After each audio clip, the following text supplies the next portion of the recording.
avanzamos bastante, creo que 40 mensajes, ¿sí? Pero ahora seguimos en este paréntesis que hicimos para finalizar, comenzar el año. También nos tomamos un domingo para hablar de la encarnación, para comenzar este año. Qué bueno tener presente las vestiduras de los escogidos, Qué bueno tener presente la paz de Cristo. Ante el futuro incierto, nos preguntamos qué pasará este año. ¿Llegaremos todos a levantar la copa ahí el 31? No lo sabemos. ¿Qué situaciones vendrán? No lo sabemos. Algo sí sabemos, que si miramos a Cristo en fe y arrepentimiento, nuestra vida está en su mano, que tenemos un destino eterno, que fuimos bendecidos con toda bendición espiritual en lo alto, en lugares celestiales con Cristo. Qué bueno recordar de esa paz que sobrepasa todo entendimiento, la paz de Cristo, también para este año, como paréntesis. Si me acompañan a Colosenses, capítulo 3, comenzamos en su momento en el versículo 12, estuvimos salpicando todo el capítulo, y la semana pasada comenzamos el 15, lo vamos a concluir hoy si el Señor así lo permite. Y en realidad esta sección del 15 al 17, lo dijimos la semana pasada, es una sección que habla de Cristo como el centro de la vida del cristiano, una vida cristocéntrica. En el 15 lo que nos tiene que gobernar es la paz de Cristo. En el 16 debemos ser habitados de una manera exuberante, diría abundancia, dice con abundancia, en abundancia, dice acá en el texto de la Reina Valera, pero en el griego es exuberante, de manera exuberante, la palabra de Cristo. La paz de Cristo debe gobernarnos, la palabra de Cristo debe llenarnos, saturarnos totalmente. Y en el versículo 17 habla que todo lo que hagamos tenemos que hacerlo en el nombre del Señor. Todo para su gloria, por su causa, por causa de Él, por su obra, por sus méritos, para Él, todo es de Él, por Él y para Él. Pero nosotros vamos a detenernos en el 15 y terminar este punto y ya volver a Primera de Pedro. Y la semana pasada estuvimos respondiendo algunas preguntas, o una pregunta, ¿sí?, que la desglosamos en 3 preguntas. ¿Qué significa en el texto la paz de Cristo? Era un punto que tocamos. Después el otro punto también era ¿en qué sentido debemos ser gobernados por la paz de Cristo? Eso lo cubrimos ya. Y nos faltó el tercer punto, que es cómo luchar eficazmente contra aquellas cosas que atentan contra esa paz en nuestras vidas. Y vamos a hacer un pequeño repaso porque nos quedó el tercer punto para concluir. Vamos a hacer un pequeño repaso y sabemos que la clave para aprender es repetición, repetición, repetición. Tenemos que volver una y otra vez a la palabra, En el primer mandamiento, en el más grande de los mandamientos, ahí en Deuteronomio 6, 5 en adelante, amarás al Señor tu Dios. Bueno, ¿qué le dice el Señor? Que nosotros justamente tenemos que, le dice al pueblo de Israel, pero a nosotros, tenerlo bien presente. Enseñarlo a nuestros hijos, a los hijos de nuestros hijos, escribirlo en la puerta, en el camino, recordándolo, hablándolo todo el tiempo, la palabra todo el tiempo. Así que es muy bueno que nosotros recordemos y que, de nuevo, de hecho, si yo les pregunto ahora, tal vez no vamos a tomar ningún examen acá. Esto no es como la escuela hoy. Examen, tema 1, tema 2. No es eso. Hoy ya estamos tomando casi a carpeta abierta, porque nadie estudia. Y no queremos, Matías, y no queremos hacernos tanta mala sangre y ya vean con carpeta abierta. Pero no es tomarlo. Pero si capaz que pregunto, ya nos quedó allá el domingo pasado y no nos acordamos, y es bueno que nos acordemos. ¿Qué significa en el texto la paz de Cristo? Y dijimos que en la Biblia, en la palabra de Dios, la paz de Cristo tiene 3 sentidos que no son distintos, que están relacionados entre sí. La paz de Cristo, 3 sentidos distintos, pero íntimamente relacionados entre sí. Por un lado, la Biblia dice que nosotros tenemos paz con Dios. Es el primer sentido, paz con Dios por medio de la obra de Cristo. Y esto es lo más importante, esta es la entrada. Este martes, si Dios lo permite, me toca compartir en un campamento de mayores, de adultos, jóvenes adultos, que justamente me toca hablar de la justificación. Justificación. Y justamente por la justificación, que no es otra cosa que ser declarado en el tribunal divino justos, ser declarados rectos, ser declarados sin manchas, santos posicionalmente, que es por la obra de Cristo. La justificación es la doctrina que habla justamente, es la acción de Dios que declara al pecador justo. ¿Cómo puede ser esto? ¿Cómo declarar justo al pecador, al impío? O sea, a vos y a mí, al impío. No hay ni uno justo, ni uno recto, ni uno que busca a Dios. ¿Cómo lo hace? El asunto es que tenemos paz con Dios por esa justificación, por medio de la obra de Cristo, porque todos mis pecados fueron a Él y su justicia vino a mí. Él fue imputado con mis pecados y yo fui imputado con la justicia de Cristo. De esa manera somos justificados. Y ya se terminó la hostilidad que había entre Dios y yo. Y eso es realmente grave, esa hostilidad. Sobre todo por nuestros pecados. Esa hostilidad ya no hay entre el creyente y Dios, porque Cristo pagó nuestra culpa muriendo en la cruz del Calvario. Ya hablamos la semana pasada, solamente decirlo, que el mayor problema del ser humano es el pecado y por eso hay enemistad con Dios. Si no hay paz para con Dios, no hay paz con Dios, porque Dios es un juez justo, Dios es un juez bueno y nosotros somos intrínsecamente malos. Justamente en su libro Justificación y Regeneración de Charles Laker, él dice esto: todo pecador es un fugitivo de la justicia, a pesar de la condición presente en su corazón. Él tiene una culpa objetiva fuera de sí mismo a los ojos de la ley de Dios. Tal vez no tenga sentimientos de culpa, pero sin embargo se considera culpable y condenado. Todos sus crímenes pasados piden a gritos que su castigo sea pagado y la justicia sea satisfecha. Estos gritos están anclados en el propio carácter y ser de Dios, en su atributo de justicia o equidad. Si no eres un creyente y estás leyendo, porque es de un libro, saqué la cita, y estás leyendo, ahora están escuchando estas palabras, estas líneas, las balanzas de justicia están muy desequilibradas en tu vida ahora mismo y puedes estar seguro, basado en el propio ser y carácter de un Dios justo, que Él no descansará, no cederá, como juez justo estamos hablando, hasta que tú estés en el infierno. El entero tejido moral del universo se desplomaría si Él no te pusiera a vos, no me pusiera a mí, fuera de Cristo estamos hablando, en el infierno. Dios es un juez justo que ama la justicia. Y por eso, como juez, Él no puede ser sobornado y todo se desmoronaría, se iría al piso, se caería si Él no pondría a las personas en el infierno. Ahora, esto es fuera de Cristo. Y esto es tan cierto que todo ese infierno, para que nosotros seamos salvos, tuvo que ir a Cristo. Él castigó con el infierno mismo, con toda su ira, a Cristo, a su Hijo amado, en quien tiene complacencia. ¿Cómo no lo hará con pecadores como nosotros? Ahora, de nuevo, tuvo que ir a Cristo. El asunto es que Dios es un Dios bueno y el ser humano es malo. El asunto es que Dios es un juez justo, que juzga con justicia. Solo cuando vas rendido en fe y arrepentimiento a Cristo, todos tus pecados son clavados en la cruz, la justicia de Cristo se acredita a tu vida y solo así podrás escapar de la ira venidera, que ese es el gran problema del hombre. Muchos lo ven a Dios como un viejito inofensivo. No pasa nada, seguí pecando. Seguí así, que no pasa nada, que Dios te ama y no va a pasar nada. Pero Dios es un juez justo, que juzga con justicia. Ahora, fuimos justificados, declarados justos por Cristo. Él pagó. No es que los pecados fueron tirados debajo de la alfombra. No es que Dios de una manera caprichosa dice, ahora tengo ganas de perdonar y perdono. Toda su justicia se iría por la borda. No, fuimos justificados por la obra de Cristo. Justificados, pues, por la fe, Romanos 5.1, tenemos paz para con Dios.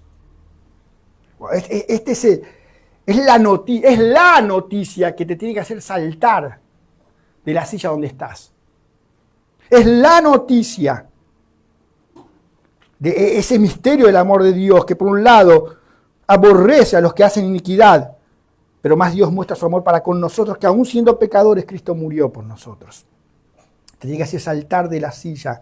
Y todos los demás problemas tienen que desvanecerse como polvo en el océano.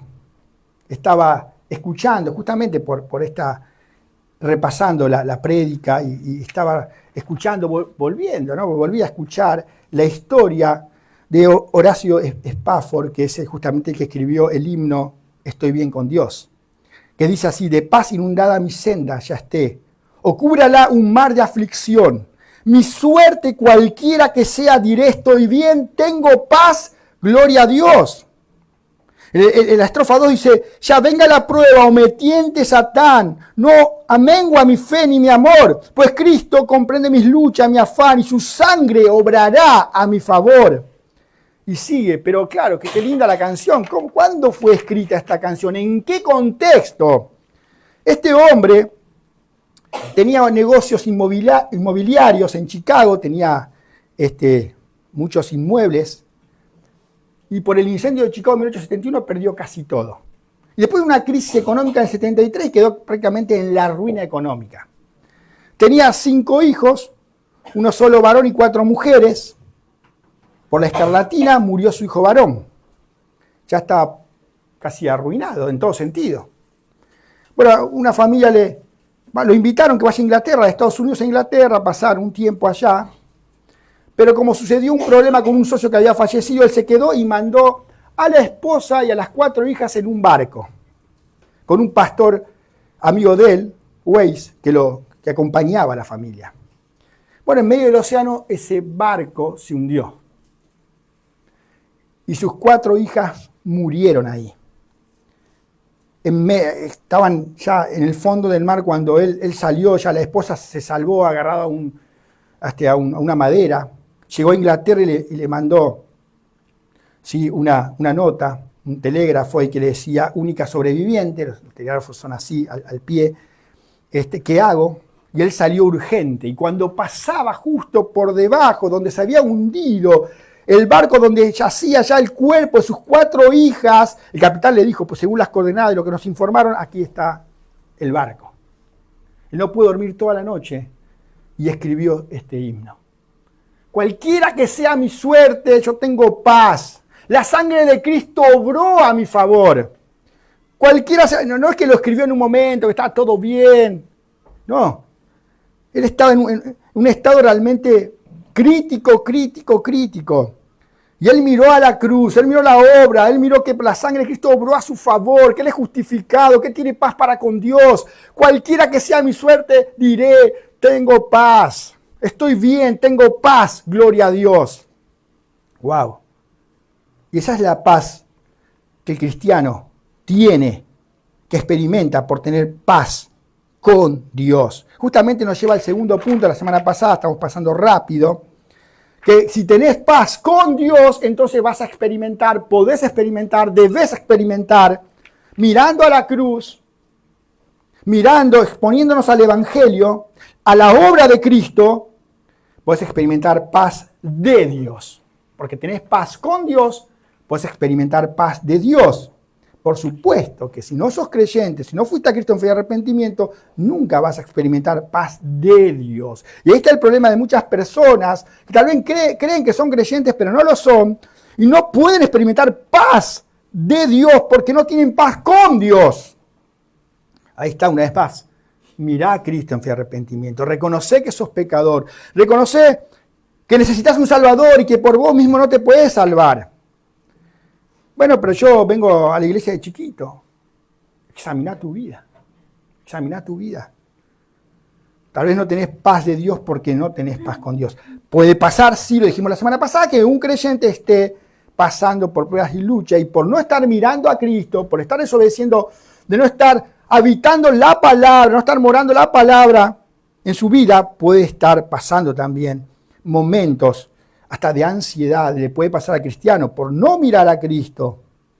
A nosotros los creyentes no necesitamos ansiolíticos, pastillas, ir acá, ir allá, porque tenemos la palabra de Dios. Si nos centramos en Él, esa paz que sobrepasa todo entendimiento va a guardar nuestros corazones. ¿Qué es lo que tenés que tomar? ¿Qué estás tomando para la ansiedad, para el temor? Yo estoy tomando 1 de Pedro 5:7. Echando toda vuestra ansiedad sobre Él, porque Él tiene cuidado de vosotros. Yo estoy tomando 1 de Pedro 5:7. Estoy tomando Filipenses 4:7. Y la paz de Dios que sobrepasa todo entendimiento guardará vuestros corazones y vuestras mentes en Cristo Jesús. Estoy tomando Juan 14:27. La paz os dejo, mi paz os doy. No os doy como el mundo la da. No se turbe vuestro corazón ni tenga miedo. Estoy tomando Romanos 8:28. Ahora bien, sabemos, esta es otra versión, que Dios dispone todas las cosas para el bien de quienes lo aman, los que han sido llamados de acuerdo a su propósito. Y si sos un cristiano y estás pasando por momentos de ansiedad, de temores, no estás tomando nada de esto. Y es hora que lo hagas, porque tenés paz con Dios. Y esa paz con Dios no depende de tu estado de ánimo. Si realmente miraste a Cristo en fe y arrepentimiento, cuando el llamado ángel de la muerte en Inglaterra se convirtió al Señor, que fue un testimonio terrible en el siglo XIX, después de un tiempo el que le había predicado para su conversión, el Señor lo utilizó para su conversión, lo vio desanimado. Entonces le di un ejemplo. Mira, si vos tenés tanta plata, vos estás contento y tenés, era otra plata, no la nuestra, pero vamos a ponerlo en pesos. Tenés 1.000 pesos en el bolsillo. Ese 1.000 pesos es más o es menos, ¿no? Es lo mismo. Y si estás triste y tenés 10.000 pesos, ¿esa plata es menos? No, es lo mismo. No cambia tu estado de ánimo el dinero que tengas. Bueno, en esto es lo mismo. Tu salvación depende de la obra de Cristo, de su sangre derramada, de tu estado de ánimo. ¿Lo disminuye? ¿Disminuye tu estado de ánimo la obra de Cristo? No, para nada. No importa cómo yo me esté sintiendo. Soy justificado realmente si estoy en Cristo. Entonces, si estoy en Cristo y tengo paz con Dios, ahora puedo experimentar esa paz de Dios. Bueno, esas palabras que le dio al famoso, que era el ángel de la muerte, porque era asesino, pero se había convertido, cambió su estado de ánimo, entendió, miró a Cristo. Así que de manera que los cristianos disfrutamos de la paz de Dios, porque tenemos paz con Dios. Y pensemos esto, que Pablo también está escribiendo de una cárcel esto. De hecho, ahí en el 4:3, fíjense cómo está más preocupado en la extensión del reino que en su propia liberación. Está en una cárcel. Y él pide oración orando en el 4:3 también al mismo tiempo por nosotros, para que el Señor nos abra puerta para que salgamos de la cárcel. No. ¿Para qué? Para la palabra, a fin de dar a conocer el misterio de Cristo, por el cual también estoy preso. Él entiende que todo está en la mano del Señor, que Él dispone todas las cosas para el bien de los que le aman. Por eso el razonamiento, como dice un escritor, un comentarista, el razonamiento de Pablo en la cárcel era más o menos este. Razonamiento, cito, de Pablo en la cárcel era más o menos este. Dios es soberano, yo soy su siervo, todo lo que me sucede a mí ha sido decretado por Él y está bajo su control. Así que mi deber es sacarle ventaja a esta situación en la que Dios soberano me ha colocado para su gloria y para el bien del mundo pecador, porque le va a predicar el Evangelio. Entonces él está teniendo paz, aún en la cárcel. Y le voy a sacar ventaja a esta situación, porque Dios dispone todas las cosas para el bien de los que le aman. Le voy a sacar ventaja, voy a predicar el Evangelio en vez de quedar aplastado en la tristeza, en la ansiedad, en el miedo, en el temor, en el desánimo, en la frustración. No. Estoy acá por causa de Cristo, voy a seguir predicando la palabra del Señor. Y pido oración para que ustedes, y Pablo dice esto, oren por mí para que yo dé como lo tengo que dar, que predique como tengo que predicar. Oro para que Dios abra las puertas para que se predique la palabra. Y en esta primera pregunta, lo que dijimos la semana pasada, es que la Biblia enseña también que además de tener paz con Dios, lo principal, la entrada, paz con Dios, paz de Dios, los cristianos ahora tenemos paz entre nosotros. Cuando miramos la obra de Cristo en la cruz, cuando miramos, nosotros podemos tener paz entre nosotros. Por eso habla del cuerpo. Y la paz de Cristo gobierne, en el 3:15 Colosenses, en nuestros corazones, a la que asimismo fuiste llamados en un solo cuerpo. Recuerden el versículo 12, el 13. Soportándoos unos a otros y perdonándonos unos a otros, si alguno tuviera queja contra otro. De la manera que Cristo os perdonó, así también hacerlo vosotros. Tenés paz para con Dios por el perdón de Cristo, por la obra de Él, ahora también tenés que perdonar a los hermanos. Así que el resumen de la primera pregunta, ¿qué significa en el texto paz de Cristo? En la que nos dice la Biblia. Nos dice que los creyentes tenemos paz con Dios, paz de Dios y paz entre hermanos.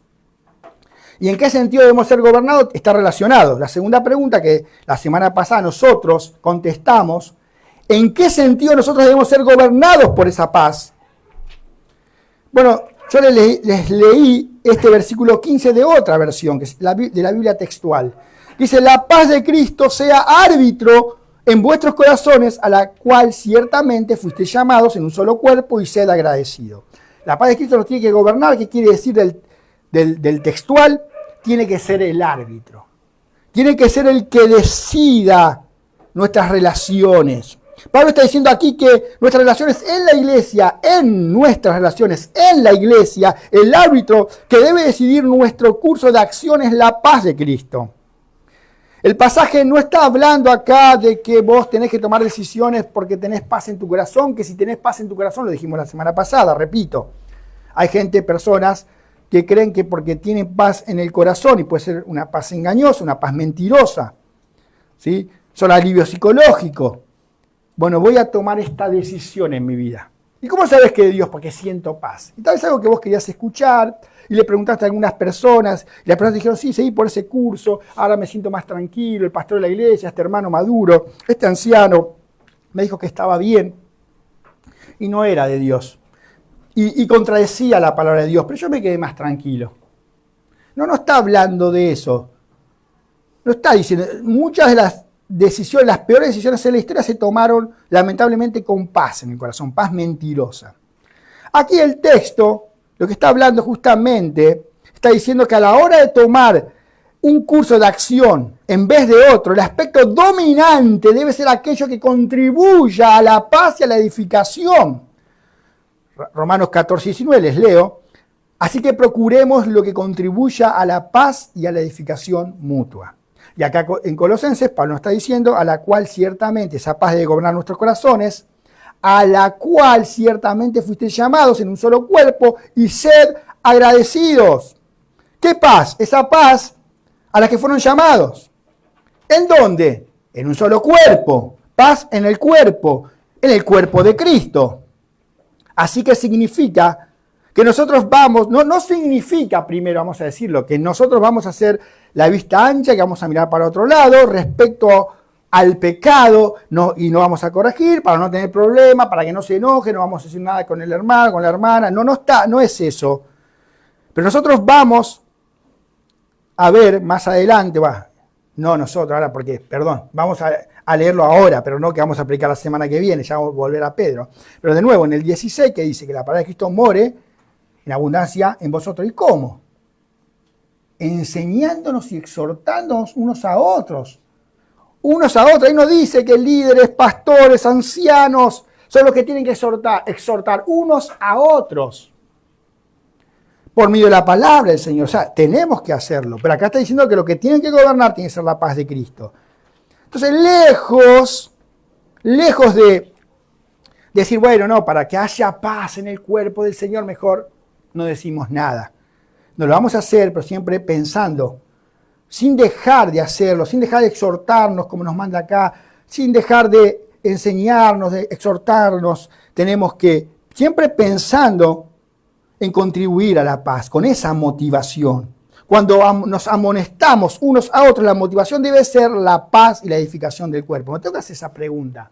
Esto, ¿cómo se lo voy a decir? Se lo tengo que decir seguro, si no estaría pecando con Dios, tal cosa, cuando sucede una situación. Pero la forma en que se lo voy a decir, ¿sí?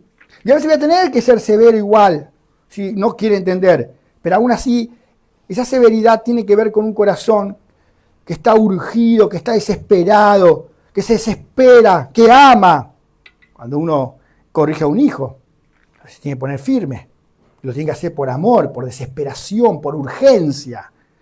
Así que la forma siempre tiene que ser promover la paz y la unidad dentro del cuerpo. Así que el factor decisivo, cuando estas cosas ocurran, la del versículo 13, ¿sí?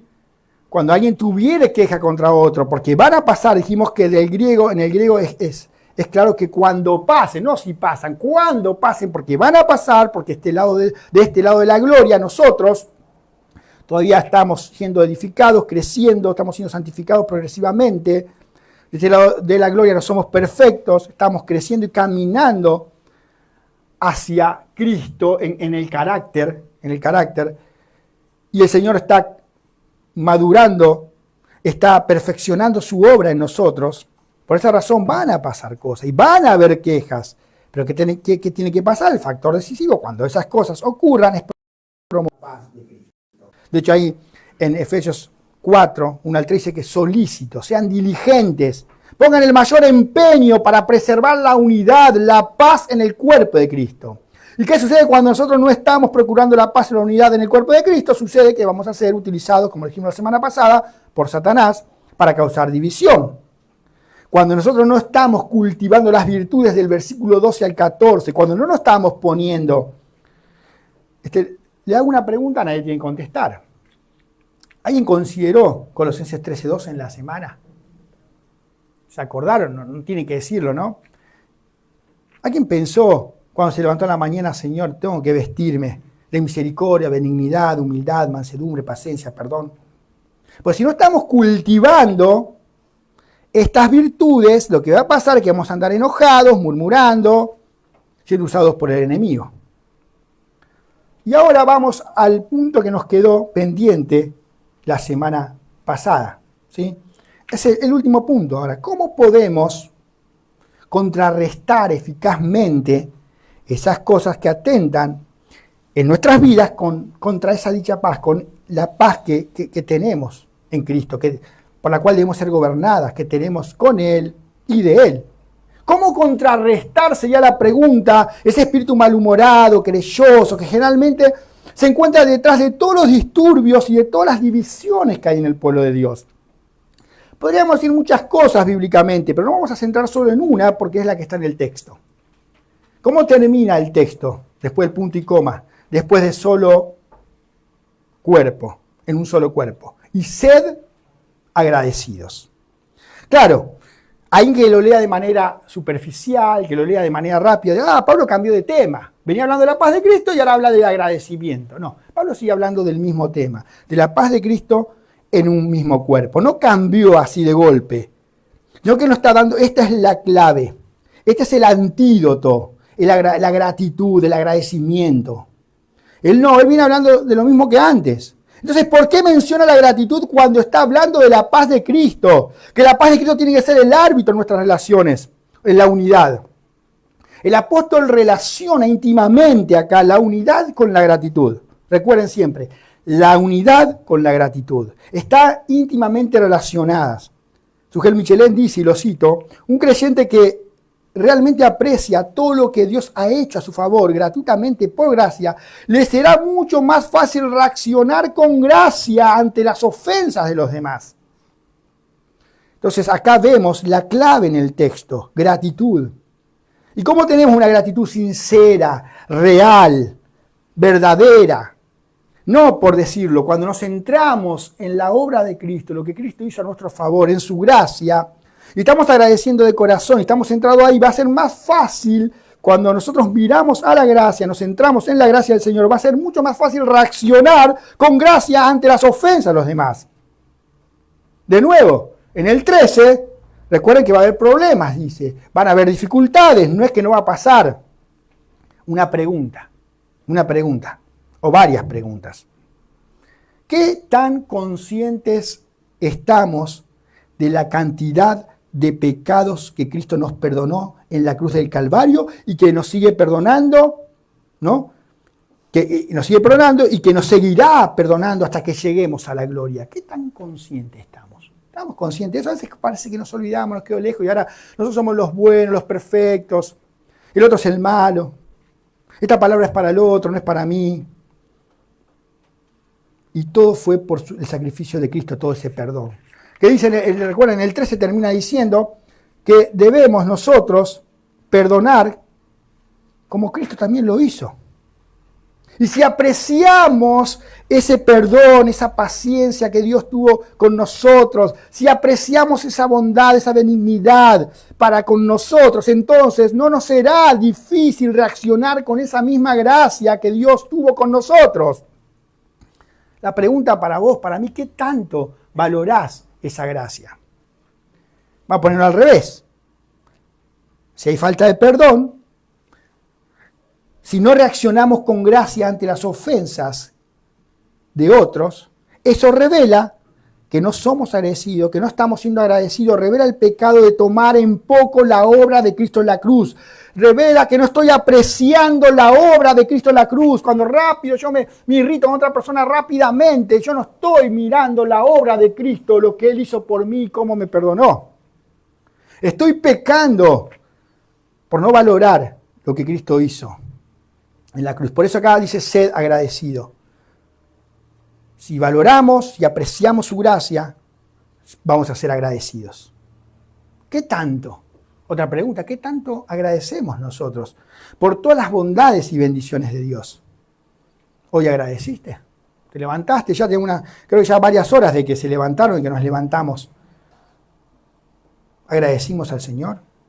Un creyente que aprecia realmente la gracia de Dios va a poder luchar eficazmente contra uno de los peores enemigos de la unidad. ¿Y cuál es uno de los peores? ¿Cuál es ese uno? Hay varios, pero este es uno.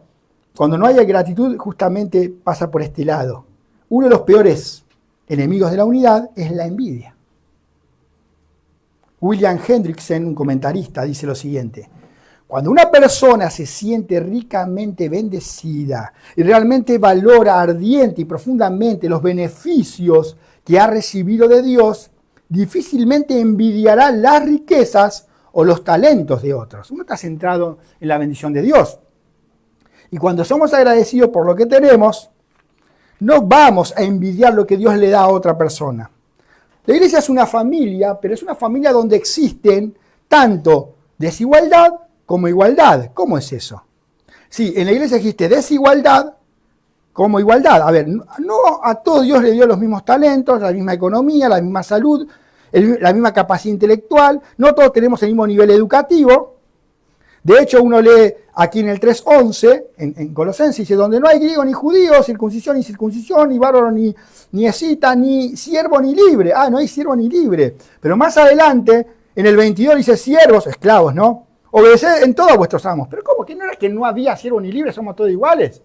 Y después dice siervo, el esclavo sigue siendo esclavo.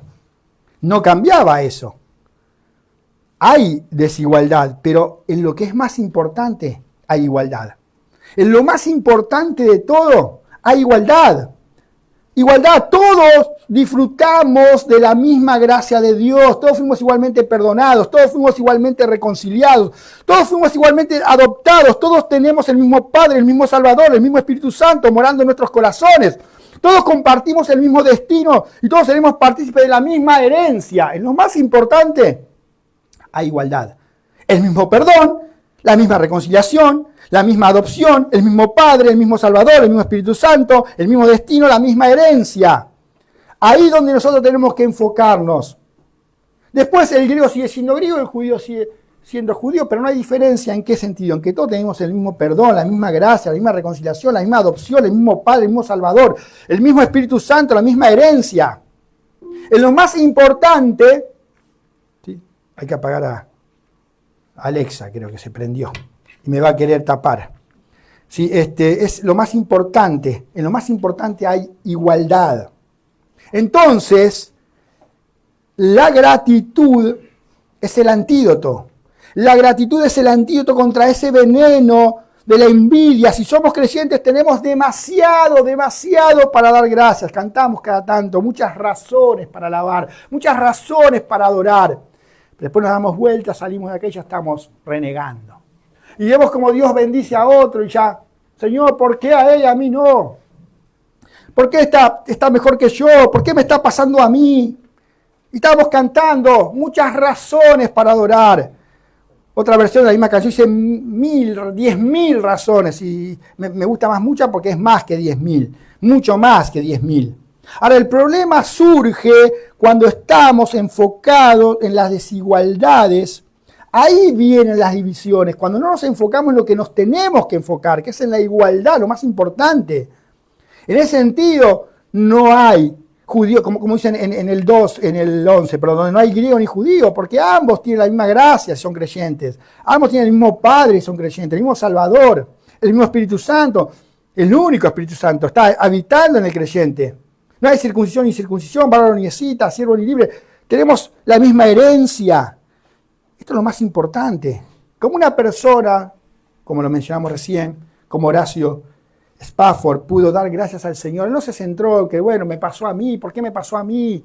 Que perdí todos mis hijos, perdí mi fortuna. Él se centró en la obra de Cristo en la cruz. ¿Por qué yo no tengo la salud que tiene el otro? ¿Por qué no tengo los talentos que tiene el otro? ¿Por qué no tengo esto que tiene el otro? No. Y alguno anda enojado. Fuimos hechos partícipes del más grande privilegio que una persona pueda poseer, y es de pura gracia, únicamente en virtud de los méritos de nuestro bendito Señor y Salvador. Infinidades de cosas para agradecer a Dios, que son de valor eterno.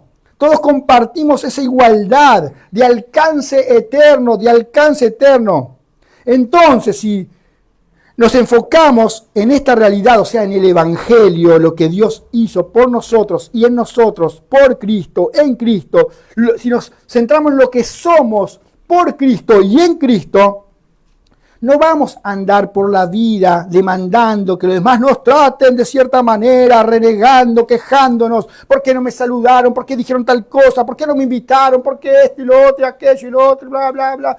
No, si nos centramos en la obra de Cristo, nuestro corazón va a estar lleno de paz y vamos a tener paz con los demás en la iglesia. Vamos a promover la paz. Cuando somos, ¿qué? De nuevo el punto, agradecidos. Ese es el antídoto, la clave que Pablo está dando para que nosotros luchemos contra aquellas cosas que atentan contra esa paz en nuestras vidas. Cuando nos centramos en el Evangelio, en la obra del Señor. No estamos hablando de nuevo de, bueno, yo sé que me enseñaron que tengo que ser agradecido y agradezco ya como por cumplir, casi como de manera rutinaria, mecánica, llegar a la noche, bueno, gracias Señor por esto, lo otro, pero no es un corazón agradecido, es de la boca para afuera. No, yo tengo que centrarme. Señor, enséñame a ser agradecido, enséñame a centrarme en lo que hiciste por mí, a profundizar en las verdades de la obra de Cristo, de lo que Él hizo por mi vida, que apaciguó tu ira, que yo merecía del infierno y que ahora se me acredita su justicia. Voy a pasar la eternidad con vos para siempre, disfrutando de tu presencia, de tu rostro, de tu faz. Señor, gracias por eso. Nada en esta vida, nada se puede comparar a eso. Hoy leíamos al principio que esta tribulación, que es leve, que es momentánea, que es transitoria, no se compara con esa gloria. Más bien esas tribulaciones van haciendo, generando cada vez más un excelente peso y eterno peso de gloria. Pablo no se quejaba por lo que vivía, sino que las adversidades, sino que él glorificaba a Dios sabiendo que mayor el sufrimiento por causa de Cristo aquí, mayor iba a ser el galardón, el gozo en la eternidad. Tenemos que centrarnos en eso. Cuando hablamos de la gratitud, no tenemos que perder de vista de nuevo el contexto, que es la relación de unos con otros. La paz que debe gobernar en el cuerpo de Cristo. Entonces, tenemos que hacer nuestra pregunta también. ¿No es cierto que muchas de las bendiciones que Dios nos da las recibimos de manos de otra persona? Porque no es que, bueno, necesito algo y cae algo del cielo derecho. No, Dios utiliza hermanos, a personas. Y no es cierto que la tendencia de nuestros corazones es más fijarnos en los defectos, en los pecados y debilidades de los otros, que fijarnos en los beneficios que recibimos de ellos. Capaz que un hermano me ayuda, pero enseguida si veo algo negativo ya me olvido de esa bendición que Dios lo utilizó y ya me centro más en lo malo, en vez de centrarnos en las bendiciones. El Señor está utilizando a ese hermano. De nuevo, ser agradecido dentro del contexto del cuerpo. Otra pregunta, ¿qué tan frecuentemente les das gracias a Dios por los beneficios que recibís de otras personas? de otras personas. Pensemos solo en la última semana. Cada uno examínese, por favor, delante del Señor. Esta última semana, ¿le diste gracias a Dios por un hermano? Esta última semana. De nuevo, no estamos hablando de una gratitud para cumplir, para, quedar bien. Lo que pasa es que me enseñaron a mí en mi casa que hay que tener educación y es feo no agradecer. Pero capaz no tengo un corazón agradecido, pero lo tengo que hacer para quedar bien. Porque si no va a quedar mal. Cuando manda al hijo a pedir algo y le diste gracias. No sé, me olvidé. Vamos a quedar mal. No es porque está agradecido de verdad, es porque tiene miedo de quedar mal, es egoísta. No se trata de quedar bien o mal, sino de ser agradecido de verdad. Gracias, Señor, por ese hermano. Gracias, Señor, por esa persona. Sí, de eso se trata. Es ser agradecido en el corazón y que se exprese en tu boca, porque Dios conoce el corazón. Así que aun si yo agradezco a alguien y no lo estoy haciendo de corazón delante de Dios, eso no está bien. Recuerden que la falta de gratitud es enemigo de la unidad y amiga de la división. Y cuando no agradecemos, andamos por la vida amargados justamente. En realidad esa amargura es la evidencia de que no somos agradecidos con Dios ni con los hermanos. Y eso es porque no nos estamos enfocando en las bendiciones, una vez más, del Señor, en lo que Cristo ya hizo a nuestro favor. No nos estamos enfocando en el Evangelio. Estamos más enfocando en lo que no tenemos, en las circunstancias temporales, mirando lo que el otro tiene. Hablábamos el miércoles también con los hombres de cómo Pablo, el apóstol Pablo, le predicaba a un rey, Agripa, ¿no? Ahí en Hechos 26.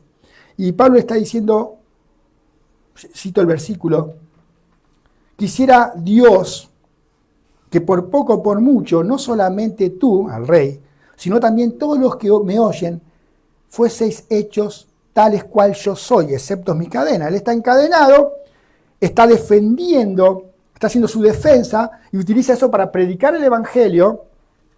Y lo que está buscando con esa defensa no es salir airoso él ahora, sino que las personas lleguen a Cristo. Y él está diciendo, me gustaría, sacando las cadenas, que ustedes estén como yo. Él está tan convencido que lo que tiene es más que lo que tiene el rey. Que lo que tiene él es mucho más. Él no está diciendo, mira lo que me está pasando a mí. Me gustaría, rey, estar como usted, en un trono, juzgando.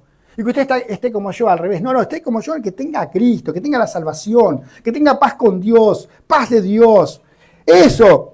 Cuando nosotros nos enfocamos en el Evangelio, empezamos a ver que lo que tenemos es superior a todo lo que tienen los demás. Y no te vas a achicar con nadie, pero no, ¿cómo yo le voy a predicar al otro que tiene mucho más que yo? No tiene más que vos. Tal vez temporalmente, económicamente, aquí, ahora, pero no. ¿Y yo cómo le voy a hablar si estoy enfermo y el otro está sano? ¿Cómo le voy a hablar si a mí me va mal económicamente y al otro le va bien? No, lo que tenés vos es mucho más. Y tenés que estar convencido. ¿Y cómo te vas a convencer de esta verdad, de esta realidad? Mirando el Evangelio, mirando a Cristo. Y vas a ser agradecido. Siempre decimos que llegamos al punto a veces de, si no miramos el Evangelio, de estar envidiándole al inconverso. A que nosotros tenemos que predicar el Evangelio, que está en perdición, que se está yendo a la condenación eterna.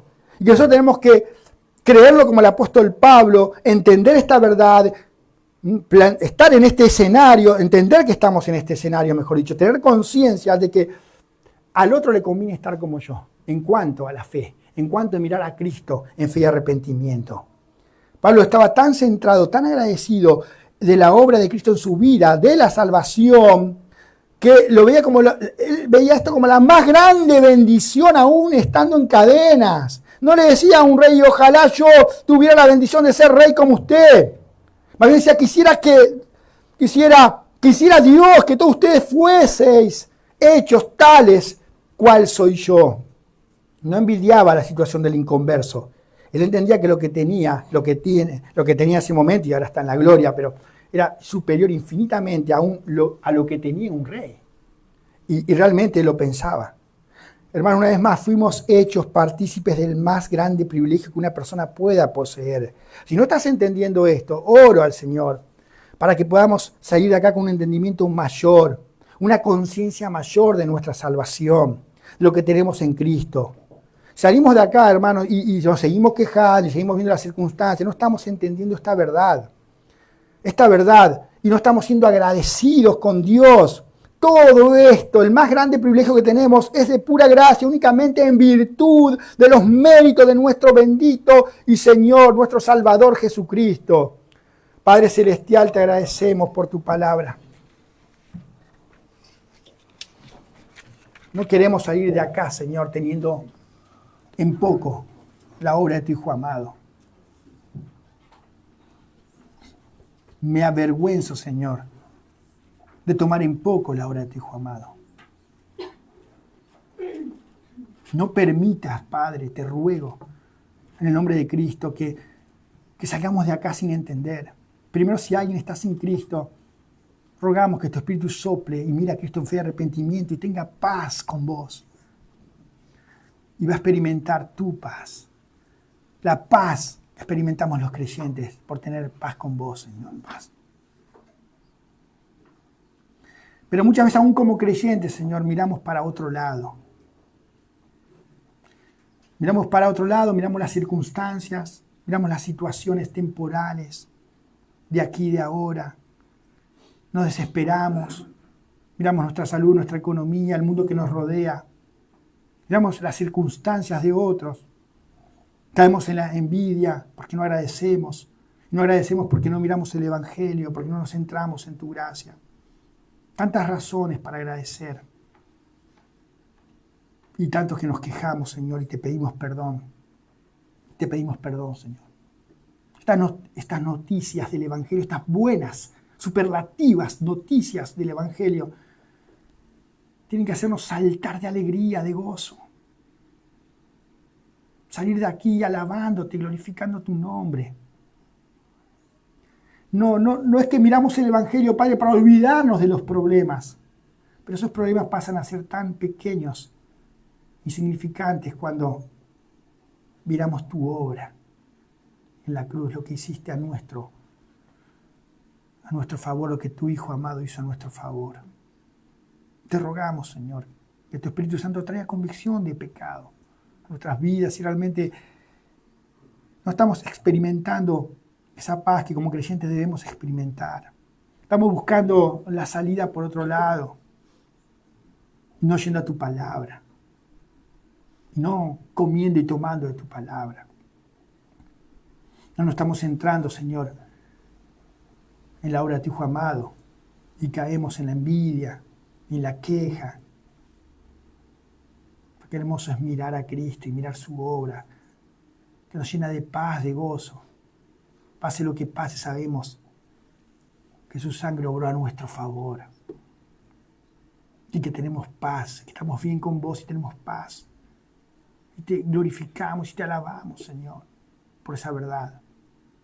Ruego una vez más, Padre, que antes ya de comenzar la semana que viene, volver a Pedro, que hay tantas riquezas también, que recordemos para este año, que nos persiga no solo hoy, no solo en la semana, no solo este mes, sino este año, todo lo que hemos aprendido en este paréntesis que hicimos,